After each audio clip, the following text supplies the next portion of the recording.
the energy that you get from Felecia is the energy that we all get. And it's the reason why this organization, I think, is just so tight, because we have amazing, sometimes they refer to people as human capital. But what I will say is we have some of the most amazing spiritual capital.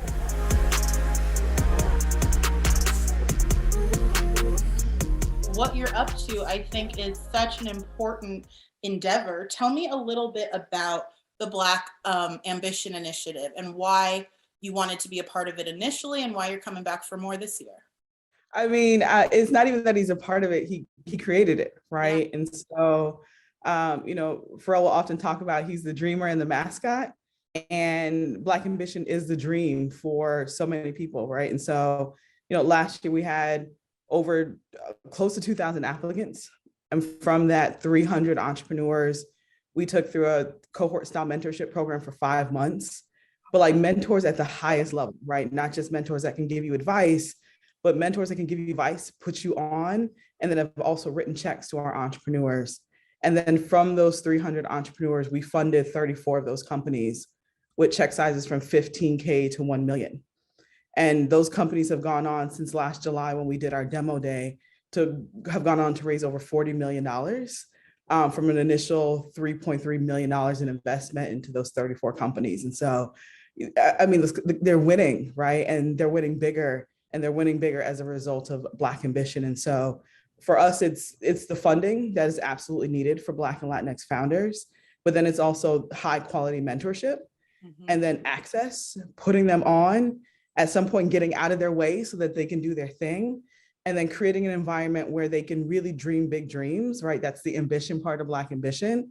And then being able to create an environment for them where they're uninterrupted, meaning we give them the opportunity, and then we try as much as hard as we can with Black Ambition to make sure none of the barriers to entry to entrepreneurship, to venture funding, to getting contracts, to getting into retail establishments, our goal is to get those barriers out of the way so that those entrepreneurs can shine, that they can become really great employers, which we've seen that.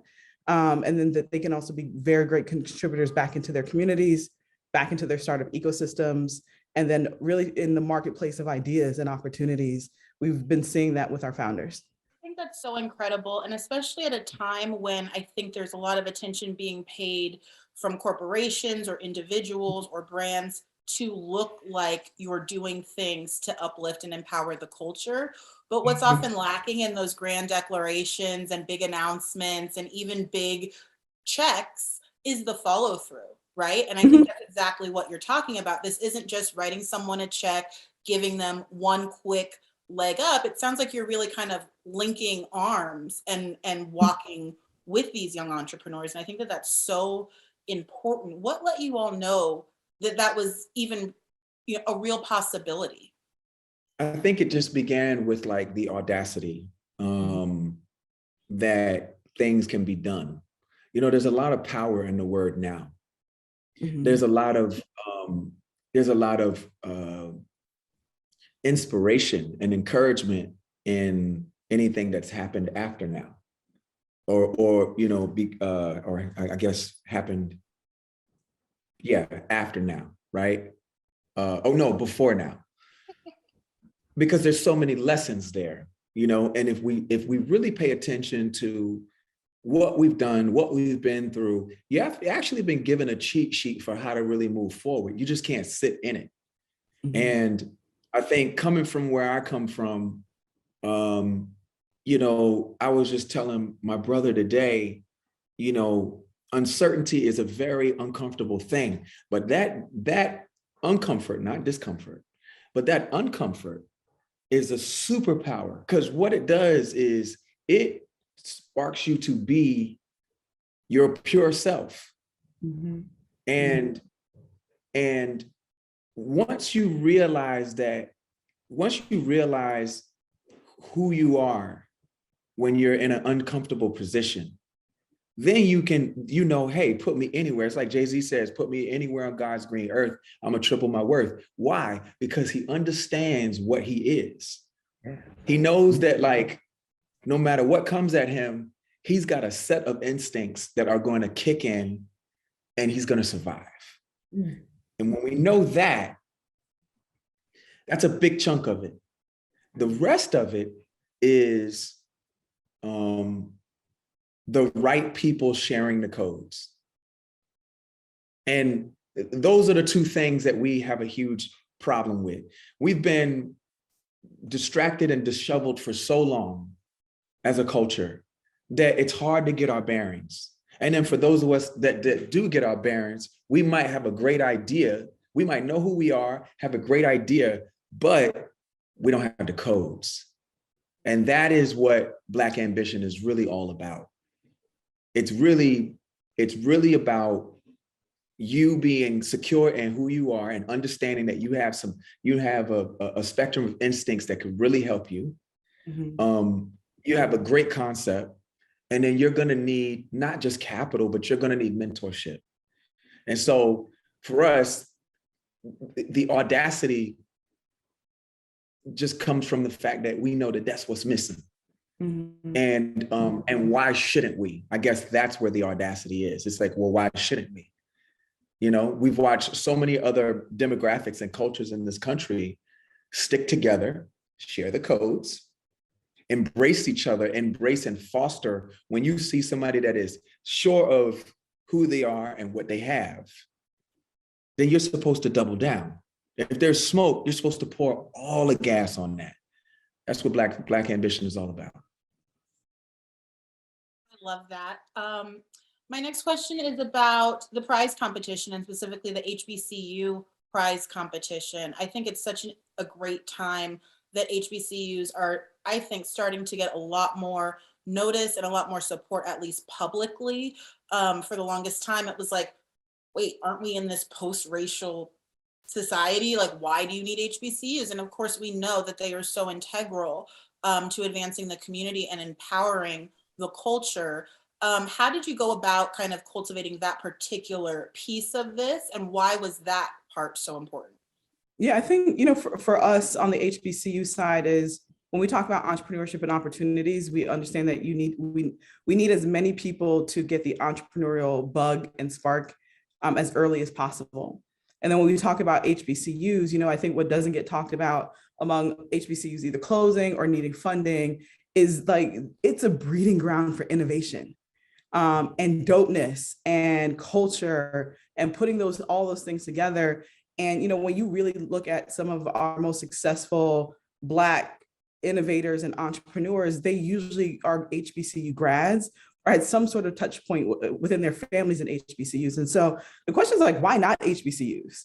And how can we use our platform of Black ambition to get more investments into HBCU students and then HBCU campuses as a whole? And so for us, the HBCU prize is so important. I look at Khadijah, who was our HBCU prize winner. Bad sister, right? Like was working for a major consulting firm and created like this hypoallergenic like hair extensions. I don't have hair, so I can't necessarily use her product, but I love it, right? But when you look at how infectious her energy is, what she's been able to do with her company, with an idea that she founded right there on her campus at Hampton, and now everything that she's been able to do in just the past year as a result of Black ambition, like she literally represents Black ambition and so many of the other HBCU students that we funded. And so for us, our goal on the HBCU side is to be able to increase our impact on HBCU campuses.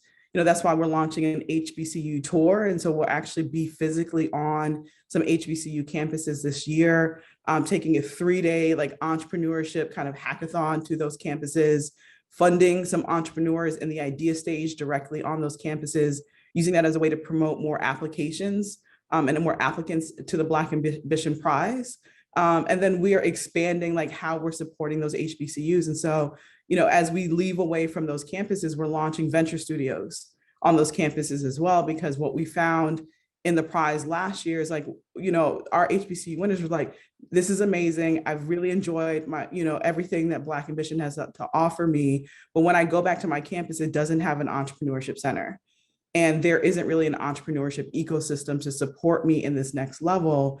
And we took that as like a charge of, well, we need to do deeper work on HBCU campuses by launching venture studios. And so those entrepreneurs, not just our Black ambition entrepreneurs, But other entrepreneurs on those campuses actually have an opportunity to create and cultivate their businesses, get the support that they need at a really high level in an experience that we're creating for from Black Ambition on those campuses. Is so amazing. I can't even imagine like how life-changing these opportunities have been for these people who've been able to receive them. My last question is, what is the process like in real life to go through these applications? Because it sounds like, you know, of course you want more, but like you're getting a lot, and the ones that you pick are so impressive. I can't imagine what's left kind of that didn't make the cut and how hard that must be to leave there.